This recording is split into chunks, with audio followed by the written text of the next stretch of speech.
Okay, Keith, time to get you that update video. My apologies for running a little behind schedule with this, but we'll get you updated here to see what we're looking at. I had a little trouble this weekend with wanted to shoot this outside, but it's been raining, so we'll go ahead and show you what we've been working on indoors. Bottom line is, Rusty's doing great. I have no concerns, no red flags, nothing that really worries me. So we'll just kind of show you what we've been working on, how we're sort of getting this process going and getting him, kind of growing up, getting to those next steps. And really the best way I can describe this is, up until this point in his training, we have been asking him to do things. We have been letting him make decisions about how he wants to handle things, trying to create good habits. At this point, we're going to start transitioning away from sort of letting him make all of those decisions and work more in towards, like, we're going to make him do the command the way that we want. So it's really the simplest way is we say, we're not going to ask him what to do, we're going to tell him what to do. And really, once dogs get into the groove of this, they generally find it very satisfying because it's very repetitive, it's very predictive. Most dogs like that repetition and like that predictability. Generally, they feel good about it. So first thing we've been doing in here is we've been getting acquainted, right? I mean, we've been spending some time together, being buddies. He's a little bit cautious approaching me here. If you look at his body language, what he is telling me is, am I okay? Because he knows that when we've been in here, been working on things, I've been being pretty picky about him putting his feet on me. I know that was one of the things you commented about was no jumping. And we've definitely been working on that, and it's a pretty bad habit that Rusty has had, but we are getting it nipped in the bud. At this point, I feel like we've got the message going. He knows he's not supposed to do it, but he might forget occasionally. Like right here, this would be a very common place for him to jump on me. Sitting down, it's an easy approach, but he's not doing that because he knows that we've had some corrections about don't put your feet on people. We don't do that. So anyway, I'm very happy with his progress in that regard. My apologies for the background noise. We got a couple of puppies in here that are pretty good distractions, which actually I kind of like having a distraction in here because it helps us have something that is we are working against, something that creates a stimulus other than just me. So what I do, and I know you've done some of this, but I'll show you what I'm using here. I am using a slip lead, which is just a 1 inch wide, kind of a plastic leash with a little clip ring on it. And the idea is we want this to slip on and off very easily. So there's no pinching, no choking. We don't want Rusty to be in pain. We don't want him to really even feel a lot of discomfort. We simply want to be able to communicate with him through the leash. So I'm actually doing this even without a heel stick. I don't generally use a heel stick a lot. And a lot of trainers do. I feel like I'm not very good at it. And the bottom line is I've done better using just the simple slip lead. And I'll show you what I mean with that. Rusty seems to be responding pretty well to this. So we get him to come to us, we get the lead on, okay, and we give him some love, give him some attention first. No foot. See right there, he really wants to put his foot on me. And he knows, no foot. Boy. Oh, good. Good. Good. Nope. And that's all the correction that we are giving on that pawing mechanism. It's just a simple tap. No. And even when he just starts to lift it, now he's doing his back leg. But anytime he gives any little lift to that foot off the ground, we're just going to push it down and say no.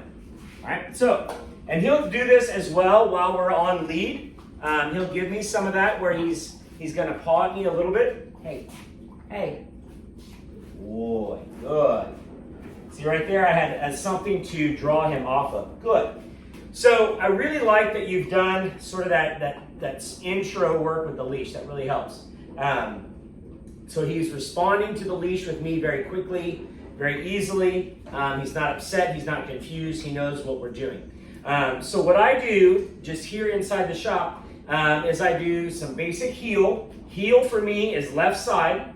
I want his nose in front of me, and I want his tail behind me. I give him that much leeway, front to back, and I want him about one body width away from me. And actually him laying down here, I actually really like this. I don't know if you've taught him the down command. I do not teach the down command much in gun dog training because generally if the dog is laying down, that makes it harder for him to see a mark, to see a bird fall. So I don't use down much. There are applications for it, but I would not usually teach that at this point. So him laying down, I'm not going to comment or do anything to him to either encourage or discourage it. If you've done that, that's fine. Dogs can learn the down command in 2 days. It's pretty easy, especially once they understand sit. So I'm going to do heel with him an inside loop and an outside loop to get him to respond to me and to respond to the leash. Let me show you what I mean by that. Good. And I'm actually not even going to say the word here. Good boy. I'm simply communicating with the leash. Good boy. Give him some praise because he's doing what I want. Good. It's right there, just a little tiny correction with the leash. Oh, good boy. I want his focus on me. Not paying attention to the puppies over there. And I'm walking just an easy inside loop. So he is staying all on the inside. I'm also doing pretty rounded corners, which means it's very easy for him to keep up with me. There's no sharp turns here. This is really just starting with our basics. Okay, good boy. And sit. Good dog. Good. So I like what I see there. The basics are working fine. Okay, so we'll do a little bit of heel on the outside. A little encouragement. He's dragging behind just a little bit. I'm kind of off camera, aren't I? Good boy. Good. Good. I'm trying to give him a verbal good boy when he's making eye contact with me because I want to. And this is classic avoidance, where he doesn't like the leash and he's feeling irritated. That is, he does not actually have an itch. That is him faking it. Almost always. Good. Good boy. Good. Good dog. Good boy. Hey, hey. Good. Here. Sit. Good dog. Good boy. So, go off to a good start with the heel. So the next thing I'm going to do, obviously he knows sit. That part's going very well. I didn't even mention sit. We get him into the proper heel position. Sit. That's going great. The next one I'm going to teach is the here command. I use here. I don't use come. If you want to use come, it's fine. You can use that too. But here is the opposite. It's used what I call an inverse heel. What I mean by this is I'm going to backpedal away from him. Rusty, here. Good boy. Sit. Good dog. Good boy.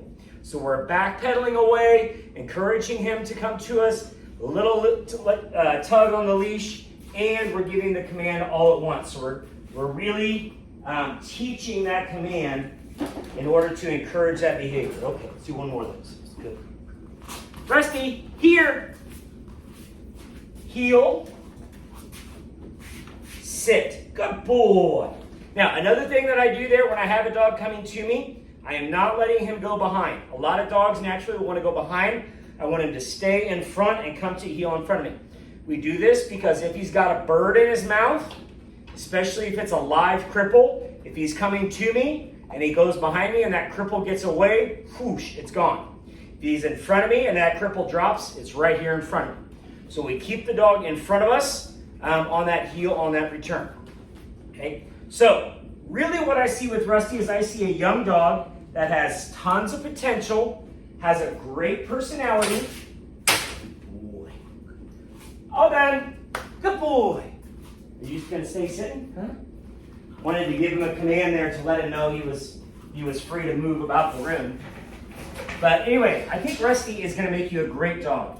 Obviously he's young, and we're going to keep working on really fine-tuning this obedience. In my next video, I'll kind of showcase maybe some of the retriever stuff that we're doing. We can get outside and we've got maybe the weather cooperates, and I'm actually shooting this, it's going on after 10 o'clock at night. But anyway, I think Rusty's gonna make you a great dog. He's got a great personality, sweet, lovey, affectionate dog, and really loves to retrieve, and is doing great with his training. So I'm really optimistic. I think Rusty's gonna make you a great dog.